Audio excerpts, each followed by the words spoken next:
This slide series is done in memory of Dr. Edward Ross Ritvo, who passed away in June of 2020 at the age of 90 years. A pioneer in autism research, he led the field in establishing that autism was neurobiologically based.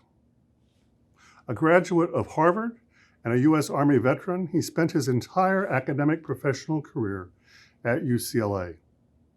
His work included studies of diagnosis and classification, genetics and epidemiology, as well as neurobiology and psychopharmacology. He trained generations of leaders in the field and is survived by family members and many, many students. It's an honor to dedicate this series of talks to his memory with the support of Dr. Ariella Riva Ritvo Slifka and the Alan B. Slifka Foundation. Welcome.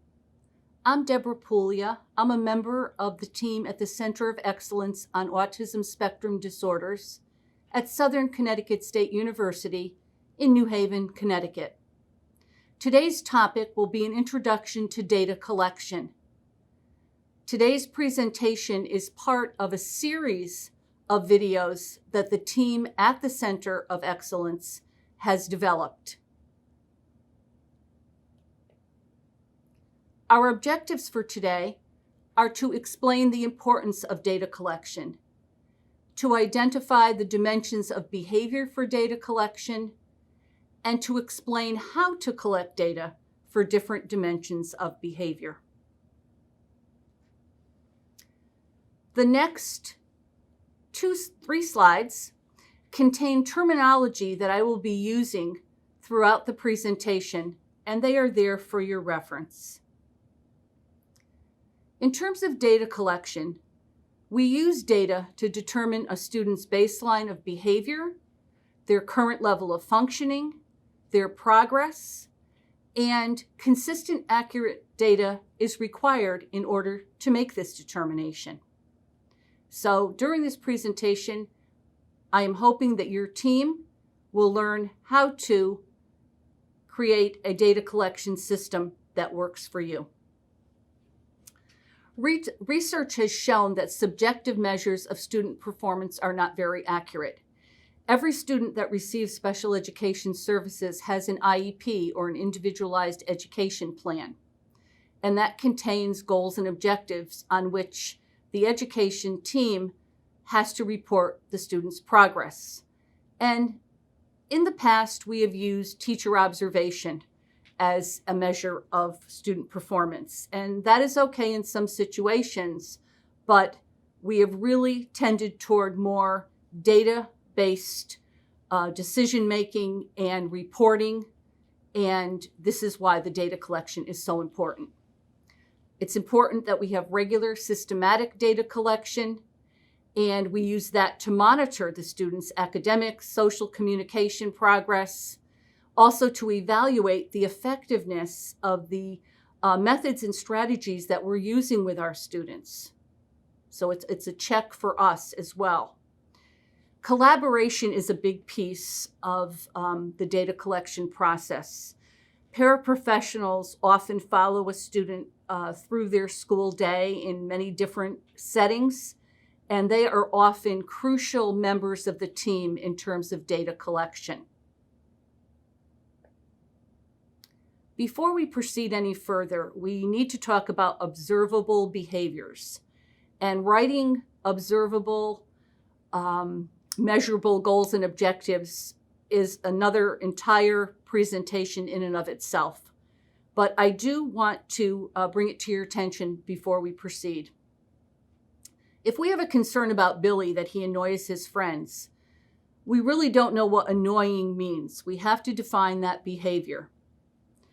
So we define it as the issue being that Billy takes pencils and scissors out of his peers' hands. He does this in the classroom during small group activities. So an observable, measurable objective would be Billy will ask his peers to use their classroom materials, such as pencils, scissors, glue, markers, in the classroom during small group table activities, 80% of possible opportunities over 3 consecutive days. And in most situations, 80% accuracy is considered mastery of the objective. Let's move on to the dimensions of behavior. Behavior can take the form and be measured by its rate or the frequency in which a behavior happens, a duration, how long something lasts from the time it starts to when it stops, accuracy, which is percent correct, or the percent correct out of a given number of opportunities. And then also we're going to talk about the level and type of prompts and prompting, because oftentimes objectives are written in such a way that the expectation of whether the student will achieve and demonstrate the behavior with a prompt or independently is designated in that objective. Let's move on to rate. Rate is the number of occurrences of a response per unit of time. Examples of rate can be the student requesting help, how many times the student talks out during class, how many times they raise their hand, and sometimes it's necessary to take data on negative behaviors, if you will, because our goal is to decrease the frequency of those negative behaviors, such as pushing peers. Duration is simply how long a behavior lasts. We time the behavior from the onset of the response to its offset.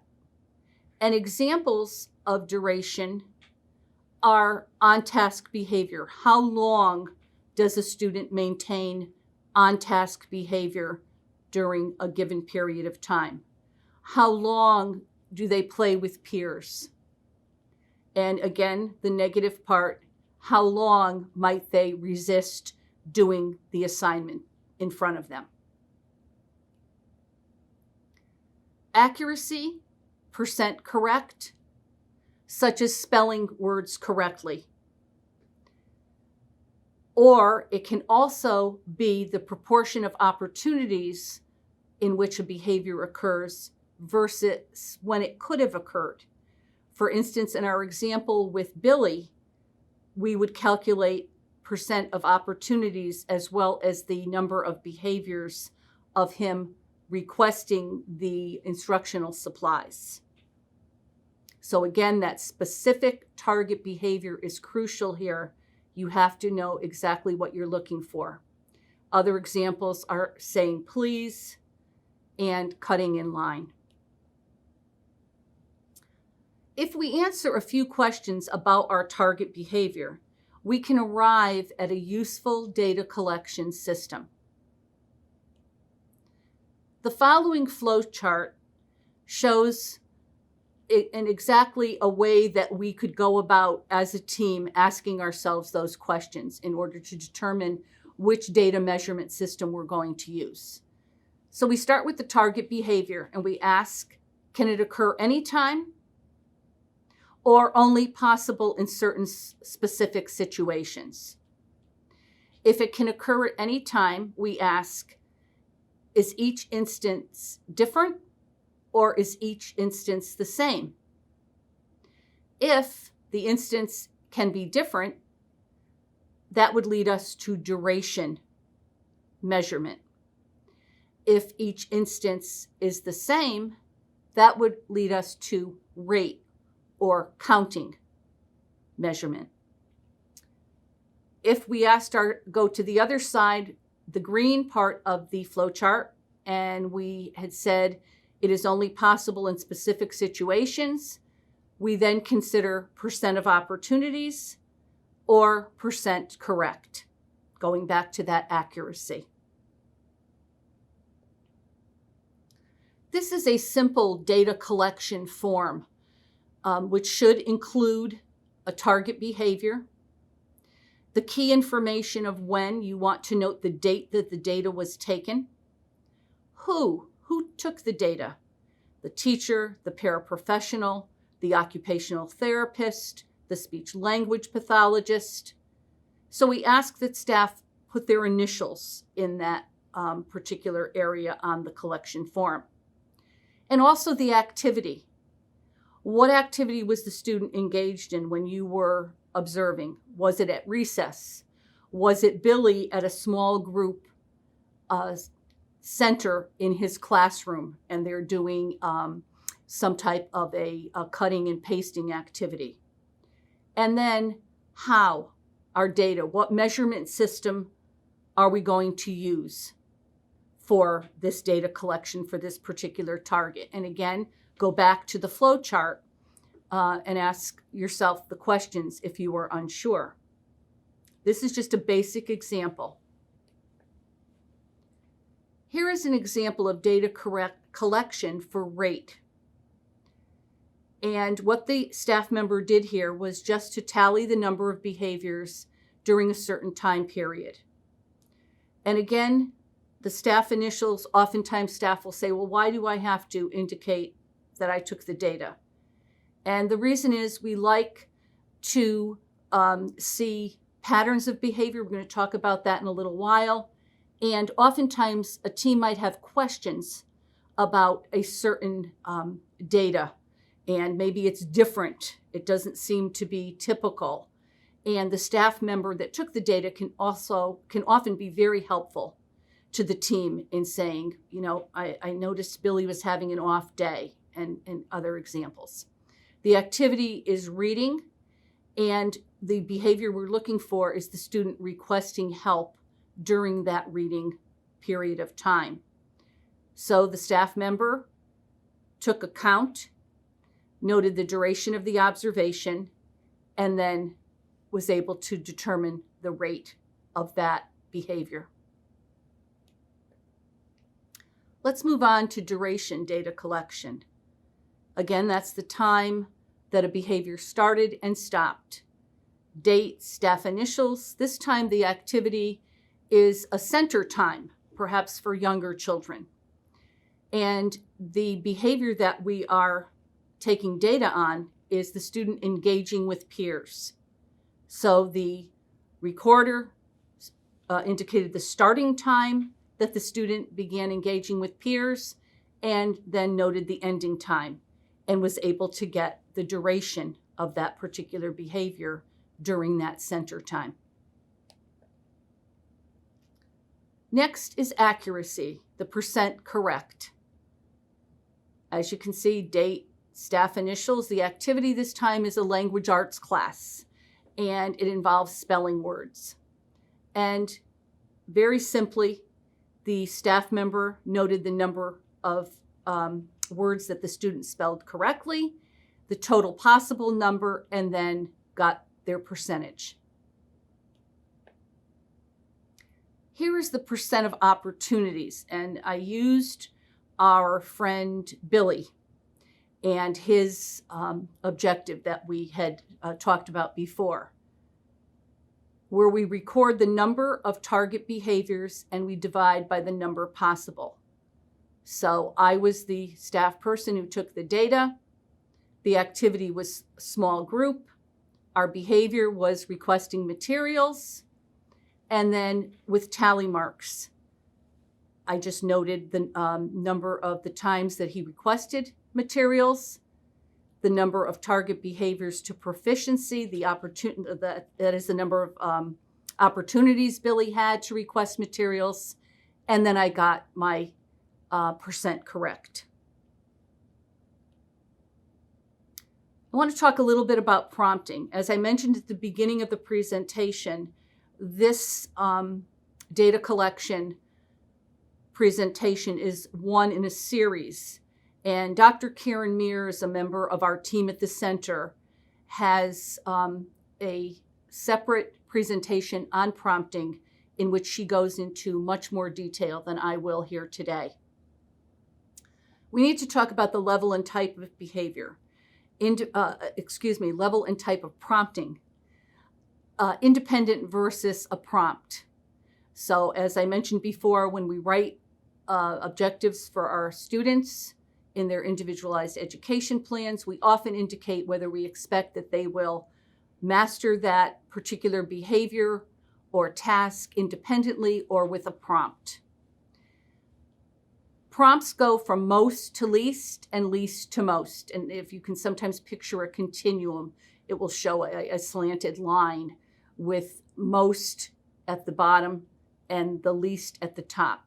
And we always obviously want to lead the student toward independence and really, segue from a very hands-on type of prompt to a more perhaps gestural.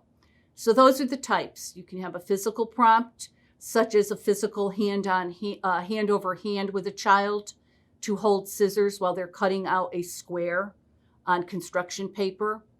A verbal prompt, a visual prompt, and again, in this series, I have a presentation on visual supports and strategies, which I also would encourage you to watch. Modeling, and a gesture. And under the example there, the teacher requests a student to sit. So again, that auditory piece where sometimes our students tune out too many auditory directions. A gesture of pointing to the chair clearly lets the student know what you expect them to do. Here is an example of how you would collect data when you have to include prompting. So in this case, the target behavior is tying shoes. And they have built in prompts for the student. They have determined from his skill level that he needs some prompts. So you list the number of trials and then the prompt level. And you always have the prompts defined so that you know P is physical, M is for modeling, V is verbal, G is gesture.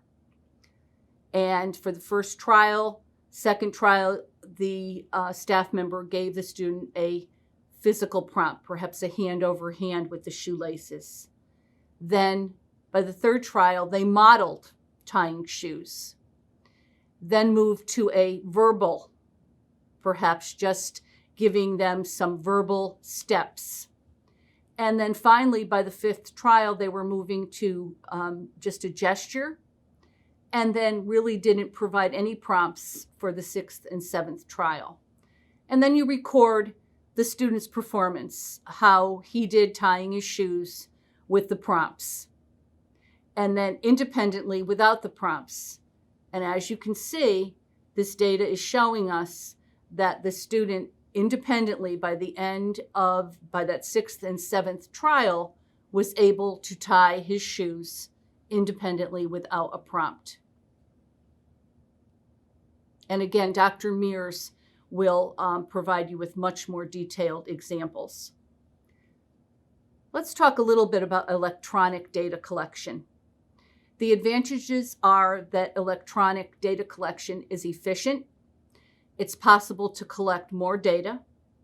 It can be less obtrusive. We think about the days then when staff members carried around large notebooks containing a lot of data sheets, for instance. And easier analysis. Often the calculations are done for us when we use an electronic form of data.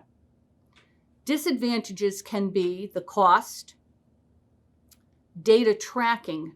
For instance, if you use videos for data collection to monitor and take some data on perhaps how a student is interacting in a certain activity, that can be very cumbersome with a large file of videos.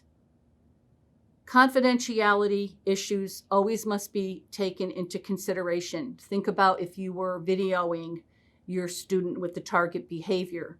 There are releases and permissions that need to be put into place when other students are in the classroom or in the setting. I think my most important point to make here is to use what you are comfortable with. If you are an electronic guru and love using technology and are comfortable with it, and it fulfills the need of the data you need to get on a certain behavior, by all means, go with it. If you are more a pencil paper kind of person and you want to do a clipboard and tally marks, I would encourage you to go that route. Graphing your data. We all know that a single data point doesn't tell us very much. What we're really looking for when we collect data on our students is to see changes, and hopefully changes, positive changes, progress in data over time. So it is that pattern of the data points that we look at that tell us if the strategies and interventions that we're using with our students are effective or not. So graphing is recommended for easy analysis and for the team to be able to see trends. Here is a duration data collection example. And the target behavior for student A is that the student maintain cooperative play in an activity with a peer. So as you could see, they're on 2 different consecutive days, Monday, Tuesday. We took data on student A regarding his cooperative play. We noted the time frame. The activity for the Monday was a center activity in which the students had pretend play activities to engage in. The following day, we took data on recess. The students were playing tag, and we wanted to see how well our student A interacted and played cooperatively with his peers. So we noted again it being duration, onset of the behavior to the offset. That is noted. We then get our calculation of duration and then the total duration of the behavior for that particular activity. Now, the next slide shows a graphing of that data. And I'm not going to go through every single graph point, but as you can see along the bottom are the days of the week.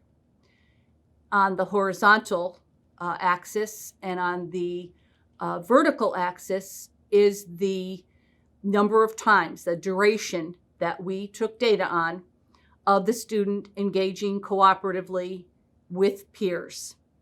And there on the Monday, we see our information from our graph that we just saw on the previous slide. And then on Tuesday, that indicated the interaction that we saw for the recess. The first one was the pretend play center. And as we look at this, it really tells us a story. And oftentimes when a team looks at this, and again, this is a reason why we like to know the staff member who took the data, because if there's something that stands out, that person can certainly clarify it for the team. Sometimes we see with students that Mondays are difficult for them to get back into a school routine, or after a vacation, or a long weekend break. And we can certainly see here that by the end of the graphing, that our student A really was doing pretty well in terms of consistently engaging with peers in a cooperative activity. Looking back at those first 2 data points for that Monday and Tuesday, I would interpret that perhaps the student prefers engaging in tasks that take place outside. That was a recess task or activity, I should say, on Tuesday. And on Monday, it was a center play, pretend play activity in the classroom. So again, we can really get a lot of information once we graph our data. As a wrap-up, I'd like you to keep in mind that graphing collected data shows progress over time, and that's our goal. We want to see our students making progress. We can visually analyze our data collection results by looking at a graph and asking ourselves, what does this graph tell us? Now, if our data analysis shows that the intervention is working, well, we should keep it up and continue to monitor the student. If the data analysis shows that the intervention is not working, we should perhaps stop the intervention modify it, and find a new intervention. Always consider that you might need to collect more data before you make a decision as to whether an intervention is working or not working. As a final reflection, I would like you to think about how you plan to use data collection with the students that you work with. And a very important reminder is if you find data collection to be cumbersome or time-consuming, you might be using the wrong data collection system. It has to be something to be effective and to really tell the story that we want it to tell about a student's progress. We really need you to be comfortable with it. And oftentimes, in my experience in education, many times, staff is very reluctant with, to engage in data collection. It's time consuming. I don't know how to do it. Is it worth it? Are we going to be able to use it? And hopefully from what we have just gone over in this presentation, you have come to learn the importance of data collection and the importance of really individualizing it to both your comfort level and to the students. Thank you very much for listening to my presentation today. The center does have a website that details other professional development activities, conferences that are upcoming, and other resources. So I would encourage you to visit our website. And also, we always welcome support for our center initiatives. Finally, I've included some references for your perusal. And if you are interested in learning more about this very important topic of data collection. Thank you again.